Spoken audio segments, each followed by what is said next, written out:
बारिश में 3 तरह की सास बहू वाली रसोई। राम राम भाई साहब।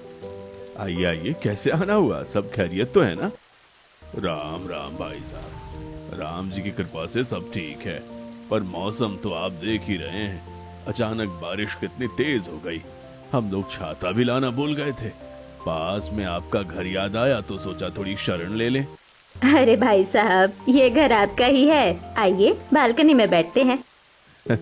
रागनी, जरा अंकल आंटी की पसंद के गर्मा गर्म पकौड़े तैयार कर लो।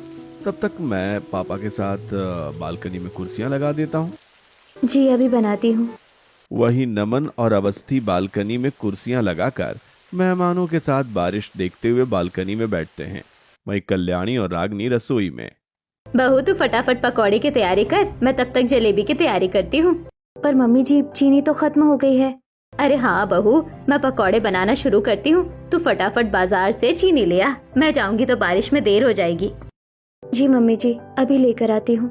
रागनी छाता लेकर बारिश में बाजार की तरफ चली जाती है। वहीं कल्याणी रसोई में बेसन घोलकर पकौड़े तलने लगती है।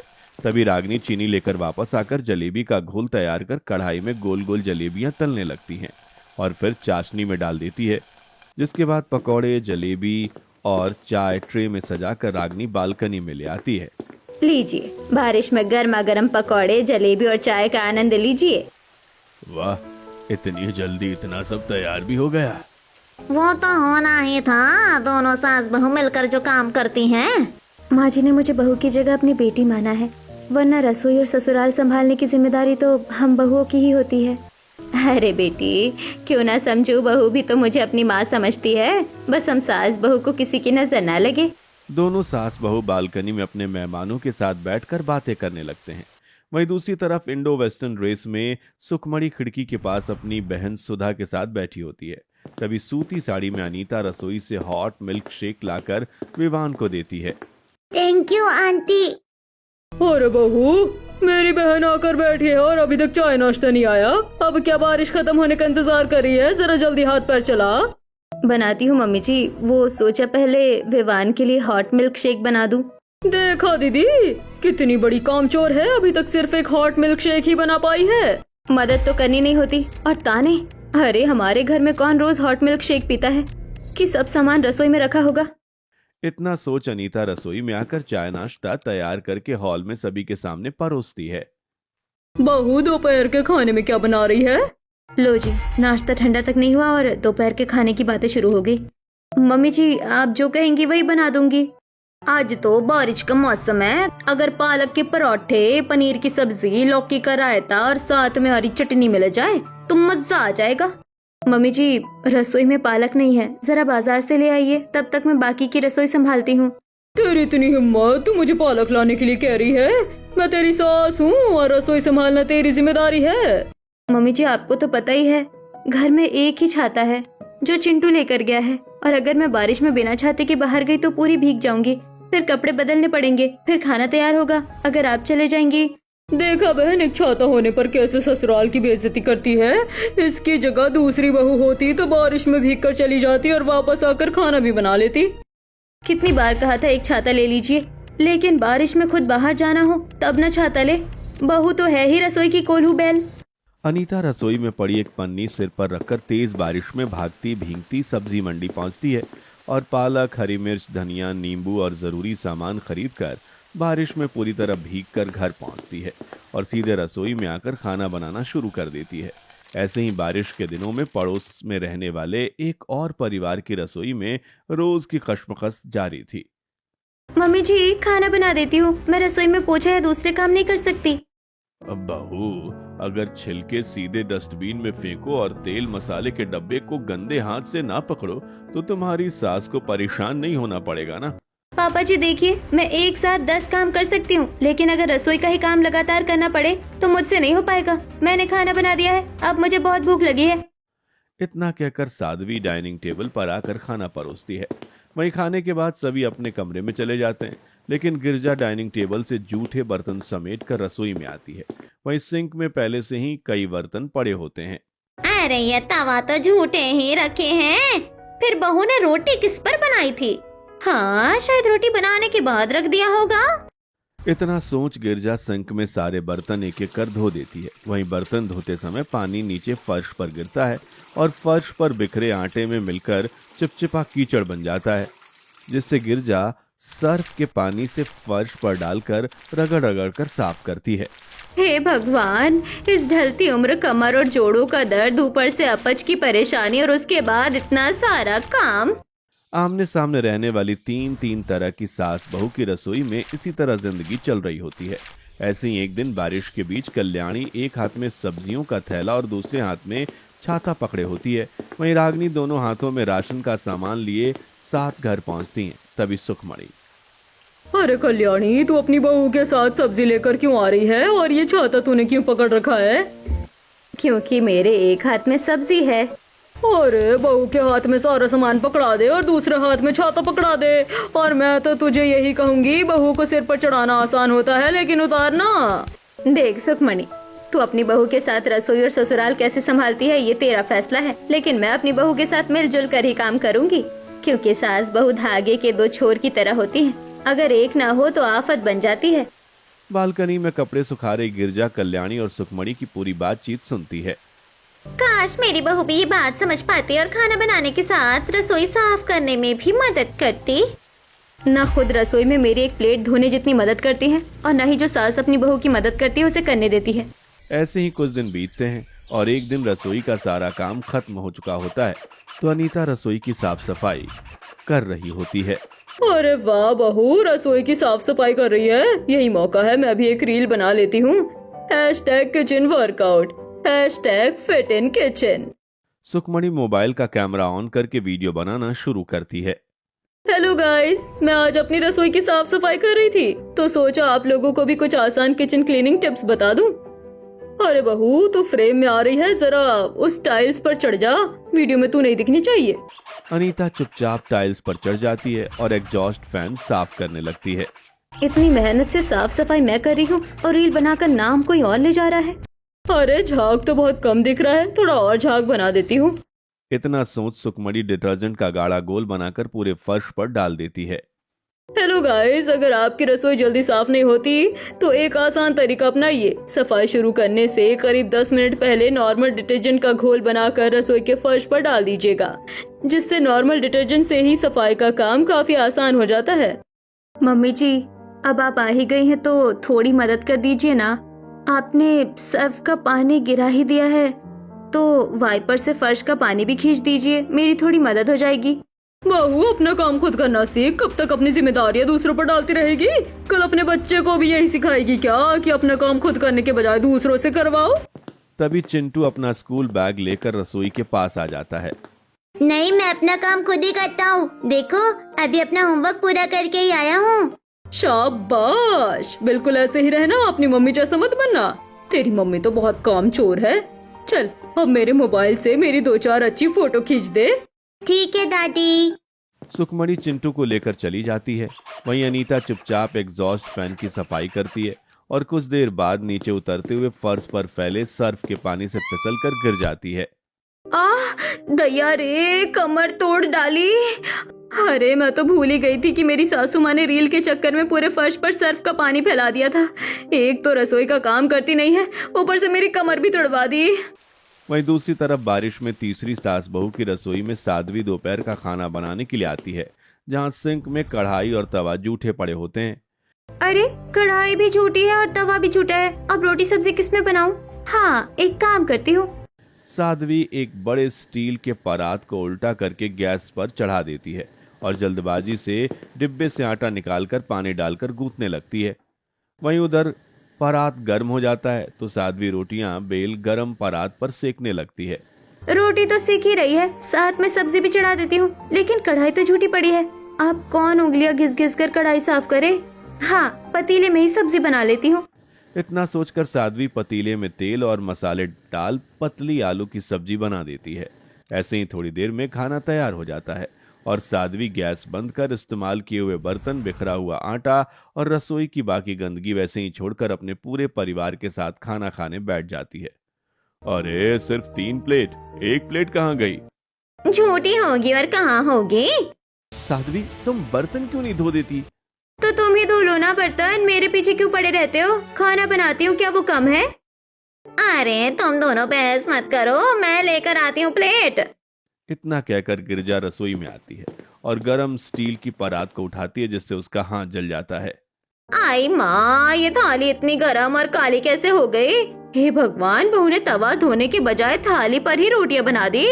मैं तो इस बहू से अलग ही परेशान हूँ। इतना सोच गिरजा उस दर्द में ही दूसरे प्लेट को धोकर लाती है, जिसके बाद पूरा परिवार खाना खाने लगता है। वहीं खाना खत्म होने के बाद, बहू तूने थाली पर रोटी बनाई, ऐसा भी कोई करता है क्या? तवा क्यों नहीं धोया? मम्मी जी, मैं खाना भी बनाऊं और तवा भी धोऊं? तवा नहीं धुलेगा मुझसे, आप धोकर रख दिया कीजिए, मैं रोटी बना दूंगी। और मुझे भी एक बात जाननी है, आप बार बार तवा झूठे बर्तनों में रखती ही क्यों है? तो क्या करूं बहू, एक ही तवे पर बार बार रोटियां बनाऊं? उसे धोना भी तो पड़ता है। तवा धोने की क्या जरूरत है? तवा तो वैसे भी साफ ही रहता है, उस पर कोई झूठा थोड़ी करता है। हे भगवान, अब इसे कौन समझाए? इतना सोच गिरजा परेशान होते हुए रसोई में आती है और काली पड़ी थाली को ध्यान से देखते हुए, हे भगवान, इस थाली में तो छोटे छोटे छेद भी हो गए हैं। बहू ने तो पूरी थाली ही खराब कर दी, अब इसे फेंकना ही पड़ेगा। गिरजा खराब हुई थाली अलग रख देती है और सिंक में पड़े सारे बर्तन धोकर रसोई की सफाई करने लगती है। और फिर एक दिन, हे भगवान, आज तो बहुत देर हो गई। नमन का टिफिन तैयार करना है, आप लोगों के लिए नाश्ता भी बनाना है। अरे आज सब कैसे होगा? इतनी देर कैसे हो गई? बहू पहले शांत हो जा, घबराने से काम जल्दी नहीं होगा। सबसे पहले अशरू को नमन के साथ नहाने भेज दे। तू रसोई में जाकर आटा गूंद और रोटियों की तैयारी कर ले। मैं तब तक सब्जियां काट देती हूँ और बाकी तैयारी कर लेती हूँ। जी मम्मी जी। रागनी अपने 7 साल के बेटे अशरू को नमन के साथ नहाने भेजती है और फिर रसोई में आटा गूंथने लगती है। वहीं कल्याणी फटाफट सब्जियां काटकर चाय और नाश्ते की तैयारी करने लगती है। मम्मी जी, रसोई में बारिश का पानी आने लगा है। बहू तू बस खिड़की के पास पटरा लगा दे ताकि पानी अंदर ना आए। इधर की सफाई मैं कर लेती हूँ। रागनी खिड़की के पास पटरा लगा देती है। वहीं कल्याणी तुरंत फर्श का पानी साफ कर देती है। इतना करने के बाद थोड़ी ही देर में दोनों मिलकर नाश्ता और दोपहर के खाने की तैयारी भी पूरी कर लेती हैं। तभी नमन और अशरू तैयार होकर आते हैं। वाह, इतनी जल्दी नाश्ता भी तैयार हो गया। जब घर में मिलकर काम होता है तब कोई काम मुश्किल नहीं लगता। जिसके बाद रागनी सबको गर्मा गर्म नाश्ता परोसती है, तो वहीं कल्याणी जल्दी से दाल चावल और भुजिया बनाकर टिफिन में पैक कर देती है। लो बहू, टिफिन भी तैयार है, अब आराम से अशरू को स्कूल छोड़ा। धन्यवाद मम्मी जी, अगर आप साथ ना देती तो आज सब गड़बड़ हो जाता। इसके बाद थोड़ी देर में रागनी अशरू को लेकर बारिश में स्कूल के लिए निकल जाती है, तो वहीं कल्याणी घर के बचे हुए काम करने लगती है। जहां दूसरी तरफ मूसलाधार बारिश की वजह से दूसरे परिवार के घर में भी पानी घुसने लगता है। अरे बहू देख, इधर उधर से कितना पानी भर रहा है। पूरा घर भीगता जा रहा है। वहीं अनीता तेज हवाओं के बीच रसोई की खिड़की बड़ी मुश्किल से बंद करती है और पीछे मुड़कर देखती है तो चीनी का डब्बा, आटे का डब्बा, तेल और मसाले भीग चुके होते हैं। हे भगवान, रसोई का तो सारा सामान भीग गया। अरे बहू, तूने छत का दरवाजा बंद नहीं किया और बालकनी भी ठीक से बंद नहीं की, पूरा घर पानी पानी हो गया है। मम्मी जी, रसोई में भी पूरा पानी भर गया है। मैंने तो खिड़की और दरवाजा बंद किया था, शायद तेज हवा की वजह से खुल गए होंगे। देखिए, कुंडी भी अपनी जगह से खिसक गई है। इतना कहकर अनीता भीगे हुए राशन को बचाने में लग जाती है। देख बहू, अब गलती तूने की है तो साफ सफाई भी तुझे ही करनी पड़ेगी। जल्दी पूरा घर साफ कर। जी मम्मी जी। इतना कहकर अनीता भीगे हुए राशन को अलग रखकर घर का सारा पानी निकालकर भीगा हुआ फर्श साफ करती है और रसोई की सफाई भी करती है। वहीं काफी देर की मेहनत के बाद अनीता थककर सोफे पर बैठ जाती है। बेटा जरा एक गिलास पानी पिला दे, पूरा गला सूख गया है। अब तो खुद उठकर पानी लेने की भी हिम्मत नहीं बची। ये लीजिए मम्मी पानी। अनीता पानी पीती है। मम्मी दादी को बोल देना कि अगली बार खिड़की और दरवाजे खुला मत छोड़े, नहीं तो फिर आपको इतना सारा काम करना पड़ेगा। दादी ने? बेटा तूने देखा था क्या खिड़की और दरवाजा किसने खोला था? दादी छत पर रील बनाने गई थी, मैं ही तो उनकी रील बना रहा था। मैंने कहा भी था कि दादी मैंने दरवाजा बंद कर दिया, आप कुंडी लगा दीजिए, लेकिन दादी ने कहा कुंडी लगाने की जरूरत नहीं है। अरे मेरे बच्चे, तू अपनी पढ़ाई पर ध्यान दे। जब भी दादी ऐसा कुछ करे तो बस आकर मुझे पहले ही बता देना। तेरी दादी से मैं कुछ नहीं कहने वाली। वहीं मोहल्ले की तीसरी सास बहू रसोई में मुंह फेर कर अपना अपना काम कर रही होती हैं। तभी छत पर सूख रहे कपड़ों पर बारिश की बूंदें गिरने लगती हैं। तभी गिरजा खिड़की से बाहर देखती है। अरे बहू देख, बाहर तेज बारिश होने लगी है, जल्दी दौड़कर छत से कपड़े उतार ला, सारे कपड़े भीग जाएंगे। मम्मी जी मैं नहीं जा रही कपड़े उतारने, मैं गई तो मैं भीग जाऊंगी। मैं रसोई में खाना बना रही हूँ, आप ही जाकर कपड़े उतार लाइए। अरे बहू इतनी तेज बारिश में मैं जाऊँ? मुझे तो अभी खाना बनाना है। अच्छा ठीक है, मैं ही लेकर आती हूँ। गिरजा जल्दी जल्दी सीढ़ियां चढ़कर छत पर जाती और भीगते हुए सारे कपड़े समेटकर उसका गट्ठर लेकर जैसे ही सीढ़ियों से नीचे उतरने लगती है, तभी बारिश की वजह से सीढ़ियों पर पड़े पानी पर पैर लगते ही अचानक गिरजा फिसलकर सीढ़ियों पर गिर जाती है। वहीं कपड़े चारों तरफ बिखर जाते हैं। तभी गिरजा दर्द से करा उठती है। मेरी कमर। आवाज सुनकर गोविंद, शुभम और साध्वी दौड़कर बाहर आते हैं। माँ, अरे जल्दी संभालो। मम्मी जी आंखें खोलिए। शुभम और गोविंद गिरजा को उठाकर कमरे में लिटाते हैं। वहीं थोड़ी देर बाद डॉक्टर घर पर पहुंचते हैं और गिरजा की जांच करते हैं। घबराने की जरूरत नहीं है, माथे पर कोई चोट नहीं लगी है, बस कमर में जोर की चोट आई है और मांसपेशियों में खिंचाव है। इन्हें कुछ दिन पूरा आराम करना होगा, ज्यादा चलना फिरना बिल्कुल नहीं। समय पर दवा दीजिए और कमर पर जोर मत पड़ने दीजिएगा। जी डॉक्टर साहब, पूरा ध्यान रखेंगे। डॉक्टर दवा लिखकर चले जाते हैं। वहीं गिरजा को आराम करने के लिए बिस्तर पर लिटा दिया जाता है। तभी साध्वी रसोई में आती है, जहां सिंक में जूठा तवा पड़ा होता है। अब तवा कौन धोए? आज कढ़ाई में ही रोटी बना लेती हूँ, बाद में इसी कढ़ाई में सब्जी भी बना लूंगी। अलग अलग बर्तन धोने की भी जरूरत नहीं पड़ेगी। साध्वी कढ़ाई में ही रोटियां सेक लेती है, फिर उसी कढ़ाई में सब्जी भी बना देती है। अगले कुछ दिनों तक साध्वी रोज वही कढ़ाई और वही बर्तन बार बार इस्तेमाल करती रहती है और साफ सफाई टालती रहती है। और एक दिन खाने के समय प्लेटें जूठी पड़ी होती हैं, तो साध्वी बाहर से डिस्पोजल प्लेट का पैकेट लेकर आती है। पापा जी आज से कुछ दिन इन्हीं डिस्पोजल प्लेटों में खाना खा लेते हैं। बहू, ऐसे डिस्पोजल में कब तक खाएंगे? तेरी सास अभी बर्तन नहीं धो सकती, लेकिन इसका मतलब तो ये नहीं कि रोज डिस्पोजल का ही इस्तेमाल हो। तू थोड़ा थोड़ा करके बर्तन धो लिया कर। पापा जी अभी कुछ दिन ऐसे ही खा लीजिए, मैं हफ्ते में एक दिन सारे बर्तन एक साथ धो दूंगी। ठीक है बहू, जैसा तुझे ठीक लगे। ऐसे ही दिन बीतते हैं, लेकिन वो हफ्ता कभी आता ही नहीं। देखते देखते 10-15 दिन बीत जाते हैं। रसोई की हालत दिन ब दिन बिगड़ने लगती है। आटे, बेसन, चीनी और चाय पत्ती के डब्बों पर गंदे हाथ के निशान जम जाते हैं। चावल और आटा फर्श पर बिखरा रहता है। सब्जियों के छिलके कोने में पड़े रहते हैं।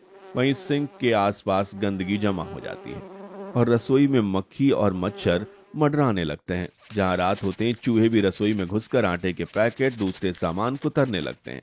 धीरे धीरे रसोई का सामान खराब होने लगता है और गंदगी पूरे घर की परेशानी बन जाती है। तभी एक दिन मूसलाधार बारिश हो रही होती है। घर की छत पर बने शेड के नीचे रमन, सुखमणि, अपूर्व, चिंटू और सुखमणि के कुछ मेहमान बारिश का आनंद लेते हुए बैठे हैं। अरे बहू, जल्दी गर्मा गर्म चाय, पकौड़े और दही बड़े लेकर आ, बारिश का मजा तभी आएगा। मम्मी जी जरा मेरी थोड़ी मदद कर दीजिए ना, मैं पकौड़े और दही बड़े बना देती हूँ। आप बस ट्रे लेकर छत पर पहुँचा दीजिए, काम जल्दी हो जाएगा और सबको गर्मा गर्म मिलेगा। बहू मैं कुछ नहीं करने वाली, तुझे जो करना है तू ही कर और जल्दी बनाकर ऊपर ले आ। जी मम्मी जी। इतना बोलकर अनीता रसोई में आकर जल्दी जल्दी पकौड़े तलना शुरू कर देती है और पहली प्लेट तैयार होते ही छत पर देकर आती है। फिर वापस रसोई में आकर दूसरी प्लेट तलने लगती है। उतने में ही ऊपर बैठे लोग पहली प्लेट खत्म कर देते हैं। वहीं अनीता तीसरी बार रसोई और छत के बीच दौड़ लगाती है। इस बीच अनीता दही बड़े भी तैयार करने लगती है। बहू चाय भी भेज दे और पकौड़े भी खत्म हो गए। जी मम्मी जी। अनीता एक हाथ में चाय और दूसरे हाथ में पकौड़ों की प्लेट लेकर सीढ़ियां चढ़ती उतरती रहती है। वहीं बारिश में भीगकर अनीता के पैरों से पानी बार बार रसोई में फैलता है, जिस वजह से थोड़ी ही देर में रसोई का फर्श पूरा गीला हो जाता है। वहीं अनीता कुछ देर में पकौड़े और दही बड़े भी मेहमानों को देकर आती है, जहां सभी लोग बारिश का आनंद लेते रहते हैं। दूसरी तरफ अनीता अकेली रसोई में खड़ी होती है, जहां सिंक जूठे बर्तनों से भर चुका होता है और फर्श पर पानी, बेसन और तेल के छींटे फैले होते हैं। हे भगवान, इतना सारा काम अकेले करते करते तो शरीर ही जवाब दे गया।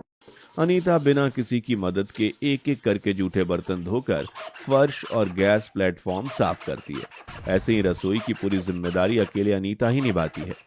कुछ दिन बीतते हैं। उधर दूसरे और तीसरे परिवार की रसोई में परेशानियां बढ़ती जा रही होती हैं। वहीं एक दिन कल्याणी और रागिनी अपनी रसोई में खड़ी होती हैं, जहां खाना बन चुका होता है। बहू देखिए 1 महीना होने को है, रसोई अब थोड़ी गंदी लगने लगी है। ऐसा करते हैं आज मिलकर पूरी रसोई की साफ सफाई कर लेते हैं, खाना तो बन ही गया है। बिल्कुल मम्मी जी, बताइए क्या क्या करना है। देख बहू, मिलकर काम करेंगे तो फटाफट हो जाएगा। तू एग्जॉस्ट फैन, दीवारें और ऊपर की सफाई कर ले, मैं गैस, चूल्हा, फ्रिज, डिब्बे, सिंक और फर्श साफ कर लेती हूँ। ठीक है मम्मी जी। जिसके बाद रागिनी कुर्सी पर चढ़कर एग्जॉस्ट फैन साफ करने लगती है। वहीं कल्याणी तुरंत कुर्सी मजबूती से पकड़ लेती है ताकि रागिनी का संतुलन ना बिगड़े। आराम से बहू, जल्दी करने की जरूरत नहीं है, मैं कुर्सी पकड़े हुए हूँ। जी मम्मी जी। एग्जॉस्ट फैन साफ होने के बाद रागिनी दीवारें साफ करने लगती है। उधर कल्याणी गैस, चूल्हा, मसाले के डिब्बे और सिंक साफ करती जाती है। बहू जरा फ्रिज पकड़ लेना, मैं नीचे झुककर वाइपर चला देती हूँ, नहीं तो फ्रिज खिसक जाएगा। जी मम्मी जी, आप आराम से साफ कीजिए, मैं पकड़ लेती हूँ। रागिनी फ्रिज को मजबूती से पकड़ लेती है। वहीं कल्याणी बिना ज्यादा झुके वाइपर से फ्रिज के नीचे जमा पानी और गंदगी बाहर निकाल देती है। देखा बहू, साथ मिलकर काम करने का यही फायदा होता है, किसी एक पर ज्यादा बोझ नहीं पड़ता और काम भी जल्दी हो जाता है। बिल्कुल मम्मी जी, जब 2 लोग एक दूसरे का हाथ पकड़ लेते हैं तब कोई भी काम मुश्किल नहीं लगता। थोड़ी देर में पूरी रसोई चमकने लगती है। एग्जॉस्ट फैन, दीवारें, गैस चूल्हा, फ्रिज, सिंक, डब्बे और फर्श सब साफ हो जाते हैं। दोनों सास बहू बिना थके मुस्कुराकर अपनी साफ सुथरी रसोई को देखकर खुश हो जाती है। कुछ दिन और बीतते हैं। तीनों घरों की रसोई अब 3 अलग अलग तस्वीरें दिखा रही होती है। तीसरे सास बहू की रसोई में सफाई न होने की वजह से पूरे घर में मक्खियां, मच्छर, चींटियां और चूहे फैल चुके होते हैं। कभी चूहे कपड़े कुतर देते हैं, कभी रसोई का सामान खराब कर देते हैं, तो कभी खाने तक में मुंह मार देते हैं। वहीं दूसरी तरफ अनीता भी अब लगातार अकेले काम करते करते थक चुकी होती है। रोज अपनी सहेलियों को बुला लो, पकौड़े बना दो, चाय बना दो, ये बना दो, वो बना दो। अब मुझसे नहीं होगा, मैंने भी पड़ोस के ढाबे वाले से बात कर ली है। अब जब भी ज्यादा लोगों का खाना होगा वहीं से मंगवा लिया करूंगी। अनीता मोबाइल निकालकर ढाबे पर फोन लगाती है। नमस्ते बहन जी, बताइए। भैया, आज 10 लोगों का खाना भेज दीजिए, गर्मा गर्म पकौड़े, सब्जी, रोटियां और चाय भी भेज दीजिएगा। जी बहन जी, अभी भिजवाता हूँ। ठीक है भैया। अनीता फोन रख देती है। तीनों घर की रसोई अब 3 अलग अलग सोच और 3 अलग अलग नतीजों की कहानी बयां कर रही होती है। कुछ ही देर बाद ढाबे से रमेश अपने कर्मचारी को आवाज लगाता है। अरे छोटू, अरे कल के बचे हुए छोले पड़े हैं ना, उन्हें गरम कर, ऊपर से थोड़ा धनिया और कसूरी मेथी डाल देना, और सुबह के बने हुए चावल हैं उन्हें फ्राई कर देना, और जल्दी एक टिफिन में पैक कर। जी भैया, अभी करता हूँ। जिसके बाद कुछ ही देर में टिफिन पैक करके छोटू अनीता के घर पहुंचा देता है। बहन जी, आपका खाना। अच्छा, ये लीजिए पैसे। धन्यवाद। छोटू पैसे लेकर चला जाता है। वहीं हर बार बाहर से खाना मंगाने का खर्च धीरे धीरे घर के बजट पर बोझ बनने लगता है और उसका असर पूरे परिवार की बचत पर पड़ने लगता है। अनीता, पहले तो राशन में इतने पैसे खर्च नहीं होते थे, अब इतने पैसे कैसे खर्च हो रहे हैं? हर हफ्ते तुम राशन के पैसे लेने लगी हो। अरे खाना तो हम सब मिलकर ही ना खाते हैं, मैं अकेले तो राशन नहीं खाने लगी हूँ। जो बनता है घर में बनता है, दिन भर पकौड़े बनेंगे, मम्मी जी की सहेलियां आएंगी, किटी पार्टी होंगी, तो राशन का खर्चा तो बढ़ेगा ही। आप पैसे दो वरना रोटी बनेगा ना सब्जी। वहीं दूसरी तरफ साध्वी की लापरवाही की वजह से पूरी रसोई बदबू, गंदगी, मक्खियों, मच्छर, चींटियों और चूहों से भर चुकी होती है। रसोई की अव्यवस्था पूरे घर की सबसे बड़ी परेशानी बन चुकी होती है। अरे बहू, इस रसोई में तो खड़ा होना भी मुश्किल हो गया है, हर तरफ बदबू ही बदबू है। देख बहू, चींटियां पूरे डिब्बे में घुस गई हैं, मक्खियां खाने पर बैठ रही हैं और रात में चूहे भी सारा सामान कुतर रहे हैं। कल मेरे कपड़े भी चूहे ने काट दिए। अब अगर रसोई साफ नहीं हुई तो पूरा घर खराब हो जाएगा। मम्मी जी, अब समझ आ रहा है कि रसोई की साफ सफाई कितनी जरूरी होती है। इस बीच मूसलाधार बारिश की वजह से पूरे एरिया की बिजली गुल हो जाती है। सभी अपने घरों से बाहर निकल आते हैं। तभी बिजली विभाग से आशुतोष आता है। देखिए, बिजली आने में लगभग 2 दिन लगेंगे। 2 दिन? इतनी देर क्यों लगेगी? तेज बारिश की वजह से मेन लाइन में शॉर्ट सर्किट हो गया है और एक जगह मुख्य तार भी टूट गया है। मरम्मत का काम पूरा होने में समय लगेगा। अच्छा ठीक है, अब किया भी क्या जा सकता है। उसी रात बारिश और तेज हो जाती है। सबसे ज्यादा परेशानी तीसरे परिवार के घर में होती है। गंदी रसोई में जगह जगह पानी भर जाता है और बदबू और बढ़ जाती है। चींटियां, मक्खियां और मच्छर इधर उधर फैल जाते हैं। तभी पानी से बचने के लिए चूहे दौड़ते हुए कमरों में घुसने लगते हैं। बहू, पहले रसोई साफ कर, अब ये बदबू बिल्कुल बर्दाश्त नहीं हो रही, उल्टी जैसे आने लगी है। हाँ बहू, पहले रसोई संभाल, नहीं तो पूरा घर रहने लायक नहीं रहेगा। अच्छा, जा रही हूँ। वहीं साध्वी नाक पर कपड़े की क्लिप लगाकर सिर पर दुपट्टा कसकर बांधती है और हाथ में झाड़ू लेकर रसोई में पहुंचती है। हे भगवान, कैसी बदबू आ रही है, जल्दी जल्दी साफ करके निकलती हूँ। जैसे ही साध्वी कचरा उठाने लगती, एक चूहा अचानक उसके पैरों के पास से भागता है। तभी साध्वी घबरा जाती है और अंधेरे में फिसलन की वजह से सीधे गिरते हुए गीले आटे, भीगे कचरे, डिस्पोजल प्लेटों और मसाले से भरे कीचड़ में गिर जाती है। अरे बचाओ। वहीं साध्वी के कपड़े और हाथ पूरे गंदे हो जाते हैं। बहू रुक, ऐसे मत कर, इस तरह काम नहीं होगा। वहीं साध्वी की आवाज सुनकर गिरजा दर्द के बावजूद धीरे धीरे उठकर टॉर्च जलाकर रसोई में आकर रोशनी करती है। पहले टॉर्च से रोशनी कर लेते हैं, अंधेरे में और गिर जाएगी। मैं तुझे बताती हूँ कहाँ से सफाई शुरू करनी है। तू कचरा इकट्ठा कर, मैं यही खड़ी होकर तुझे रास्ता दिखाती हूँ। जी मम्मी जी। टॉर्च की रोशनी में सास और बहू मिलकर रसोई की सफाई शुरू करती हैं। एक कचरा समेटती है तो दूसरी रास्ता दिखाती है। ऐसे ही थोड़ी देर में दोनों मिलकर गंदी रसोई को संभालने लगती हैं। वहीं दूसरी तरफ दूसरे परिवार के घर में भी बारिश लगातार हो रही होती है। बिजली न होने के बावजूद सुखमणी के कुछ मेहमान घर आ जाते हैं। अरे बहू, जल्दी पकौड़े और कुछ स्नैक्स तैयार कर दे, जल्दी कर, मुझे मेहमानों के साथ रील भी बनानी है। मम्मी जी देखिए, इतने मेहमान आए हैं और बिजली भी नहीं है, एयर फ्रायर भी नहीं चलेगा। अगर आज सबकी इज्जत रखनी है तो आपको रसोई में आकर मेरी थोड़ी मदद करनी पड़ेगी। मैं मदद करूं? जी मम्मी जी, अगर आज आपने मदद नहीं की तो मैं अकेले इतना सब खाना नहीं बना पाऊंगी। बिजली ना होने की वजह से अनीता का मोबाइल भी बंद पड़ा होता है, तो अब बाहर से खाना मंगवाने का कोई भी रास्ता नहीं बचता। अब होटल से भी खाना नहीं मंगवा सकती, अब आपको ही मेरा हाथ बटाना पड़ेगा। अच्छा ठीक है, चल मैं भी थोड़ी मदद कर देती हूँ। सुखमणी पहली बार रसोई में आकर अनीता के साथ पकौड़े तलने और चाय बनाने में हाथ बटाती है और थोड़ी ही देर में दोनों मिलकर मेहमानों के लिए नाश्ता तैयार कर देती हैं। वहीं मेहमान चाय पकौड़े खाकर खुश होकर चले जाते हैं। अच्छा बहू, पकौड़े बचे होंगे ना, जल्दी ला, मैं 2 रील बना लेती हूँ। अनीता कढ़ाई और कलछुल उठाकर सुखमणी के सामने रख देती है। लीजिए मम्मी जी, ये रही कढ़ाई और ये रहा करछुल।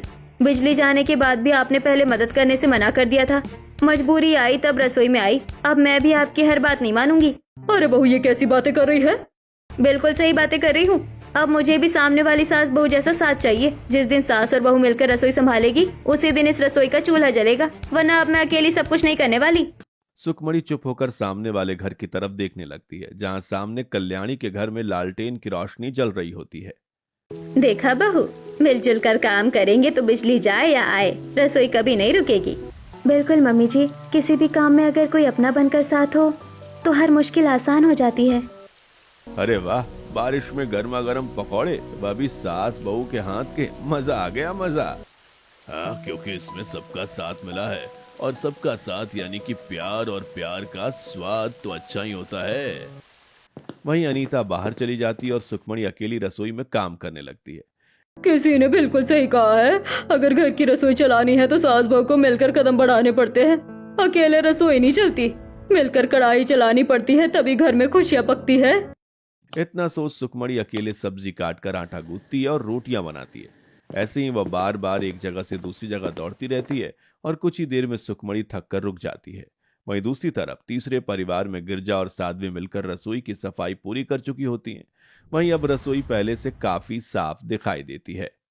मम्मी जी, आपने बिल्कुल सही कहा था, अगर रसोई में साफ सफाई नहीं रखेंगे तो यही सब परेशानियां होंगी। आज से मैं आपके साथ मिलकर रसोई संभालूंगी। बस बहू, मुझे यही सुनना था, रसोई किसी एक की नहीं होती, पूरे परिवार की होती है। जब सास बहू साथ चलती है तभी घर में सुख और स्वाद दोनों बने रहते हैं।